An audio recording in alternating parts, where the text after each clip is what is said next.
In the heart of Arlington National Cemetery, under a sky heavy with the weight of history, Sergeant Elias Thompson wheeled himself toward the tomb of the unknown soldier. The air was crisp that autumn morning in Virginia, carrying the faint scent of fallen leaves and distant rain. Elias, a man in his late 60s with a face etched by years of service and sacrifice, gripped the rims of his wheelchair tightly. His legs, lost to an IED in Afghanistan back in 2009, were a constant reminder of the price he'd paid. But today, he wasn't there to dwell on his losses. He had come to pay his respects, to feel that unbreakable bond with the brothers he'd never met, the unknowns who rested eternally beneath the white marble. Elias had driven from his small home in rural Pennsylvania, a journey that took hours with his modified van. His wife, Maria, had passed away 2 years prior from cancer, leaving him alone with their dog, Buddy, a loyal golden retriever who now sat patiently by his side. The cemetery was bustling with tourists, families snapping photos, and veterans like him, some leaning on canes, others standing tall despite their invisible wounds. Elias maneuvered through the crowd, his medals pinned to his faded army jacket, clinking softly with each push. He reached the plaza overlooking the tomb, where the sentinel paced with mechanical precision. 21 steps, turn, pause, 21 steps back. The guard's uniform was impeccable, his movements a symphony of discipline and honor. But as Elias positioned himself at the edge of the viewing area, a police officer approached, his boots echoing on the stone. The officer, a young man, named Officer Ramirez, had a stern expression, his brow furrowed under the brim of his hat. "Sir, I'm going to need you to move along," he said firmly, glancing at the growing crowd. "This area's getting too congested, and we have protocols for safety."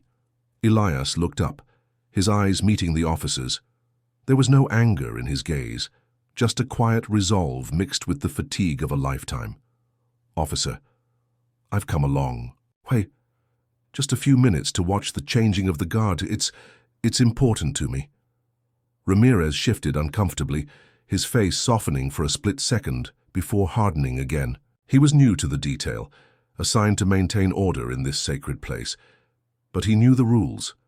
No lingering, no exceptions, especially with the wind picking up and whispers of a storm on the horizon. "I understand, sir. But orders are orders.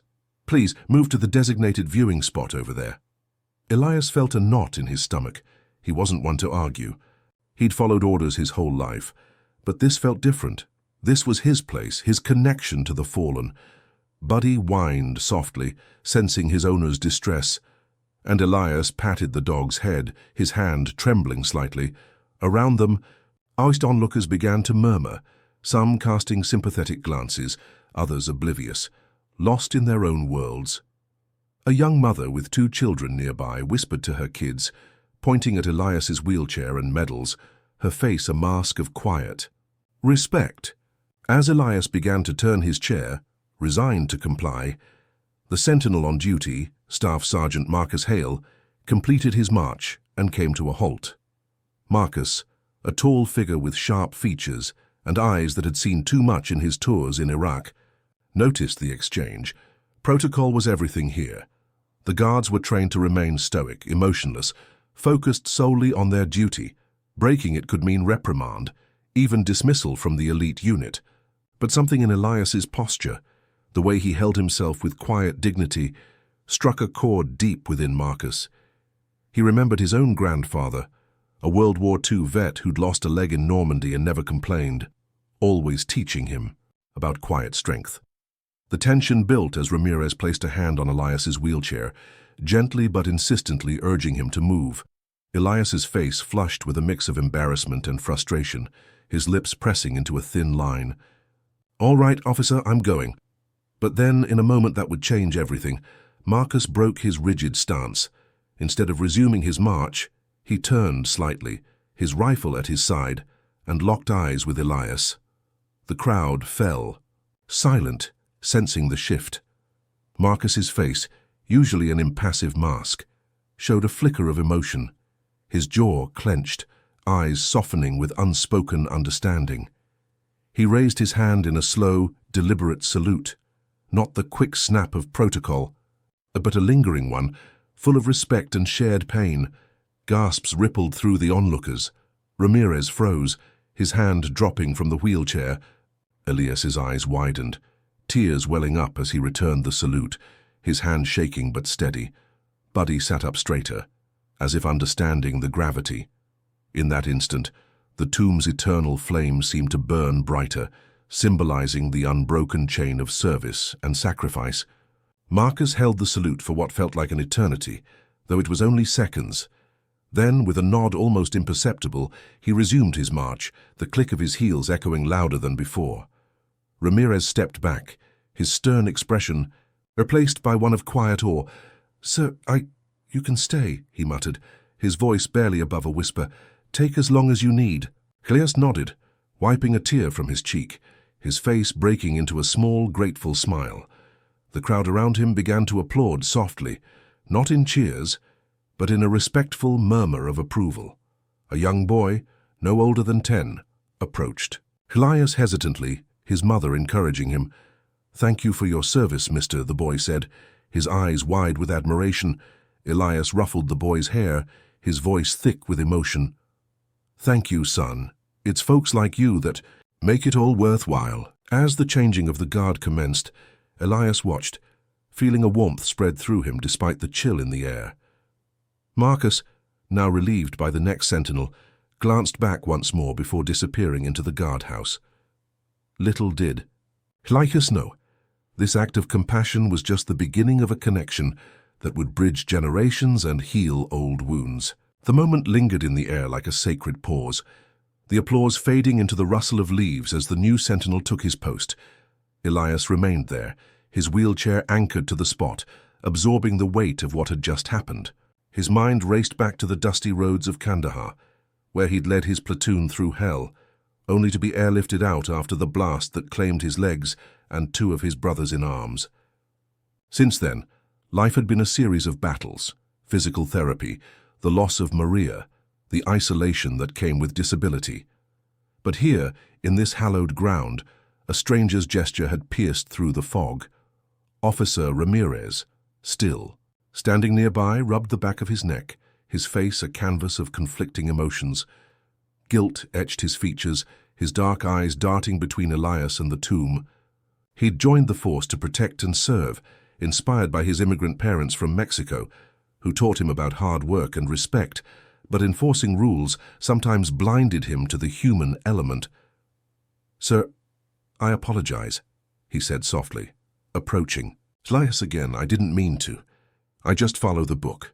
Elias turned to him, his expression kind, lines around his eyes crinkling in forgiveness. "No harm done, officer.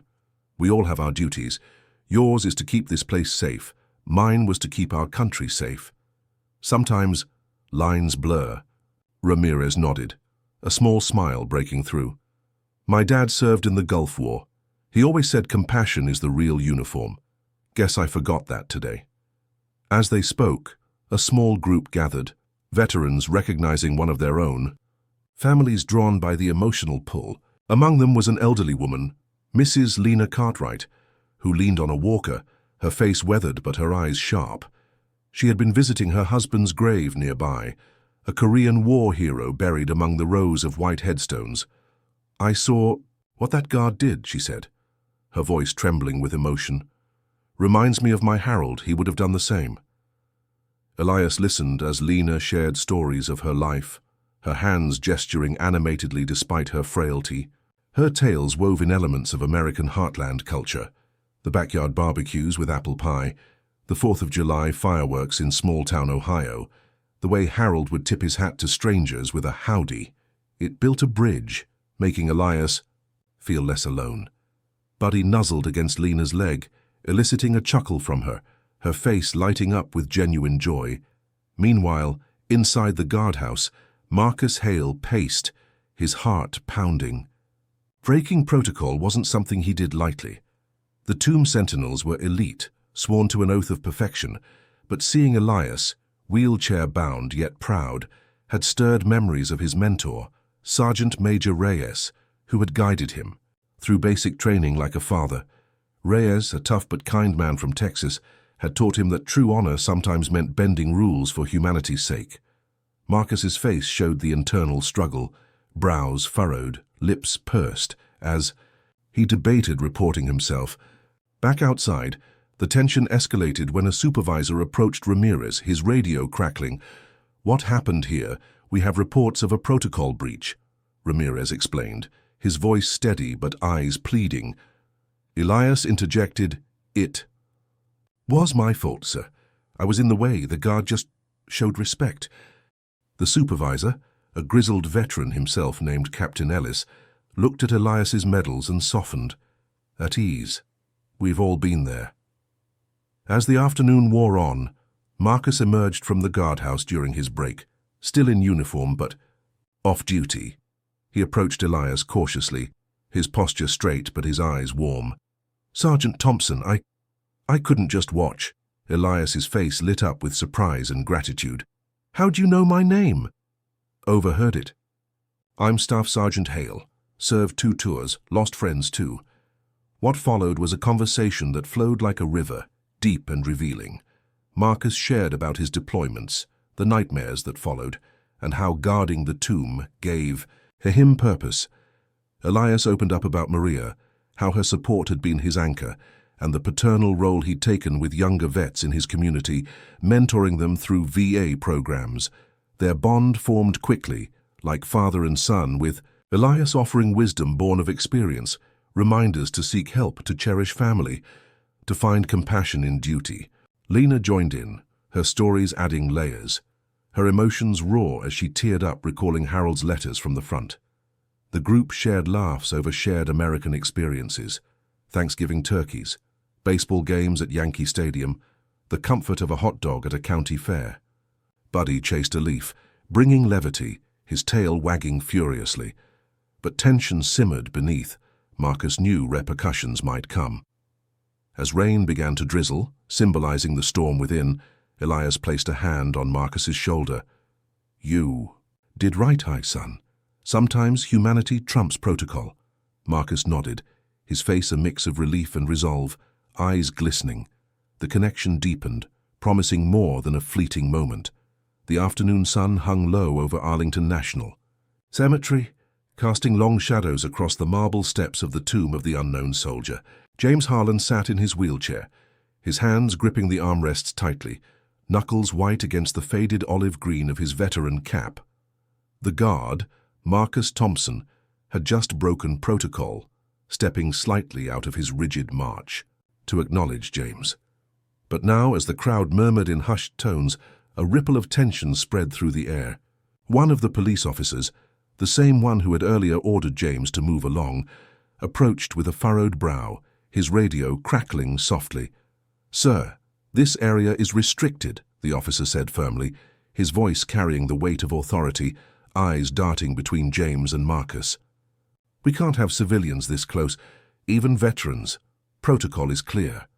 Marcus halted his march abruptly, his boots scraping against the stone in a sound that echoed like a challenge.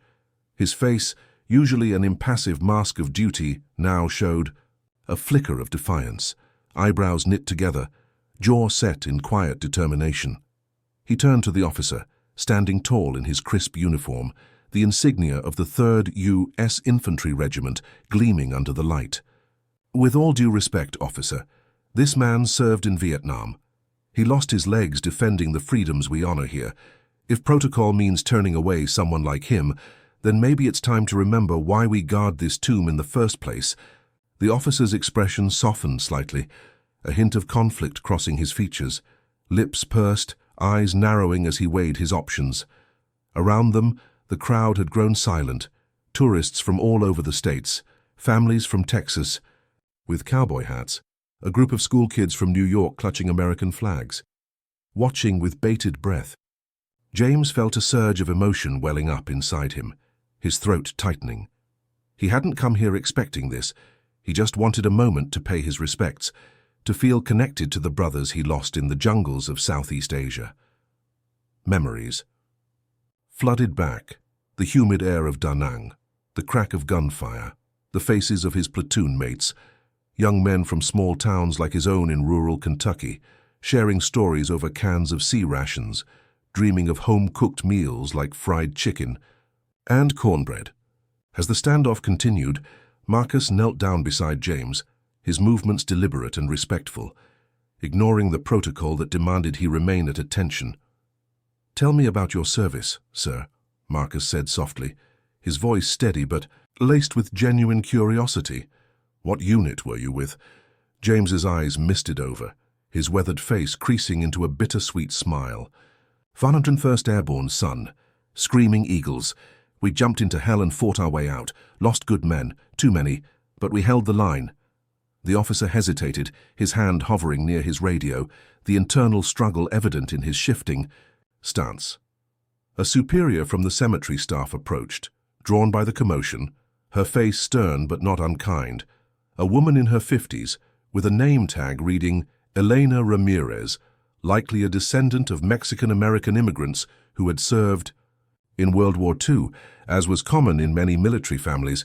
She glanced at James's medals, pinned proudly to his jacket, the Purple Heart, the Bronze Star, and her expression softened, eyes filling with empathy. "Let him stay," she said quietly to the officer. "This is what Arlington stands for. Honoring those who've given everything." But tension built as a small group of bystanders began to whisper, one man in a baseball cap muttering about rules being bent, his face reddening with frustration. "If we start making exceptions, where does—" "I attend," he grumbled loudly enough for others to hear. Marcus stood up slowly, his posture impeccable yet charged with quiet intensity.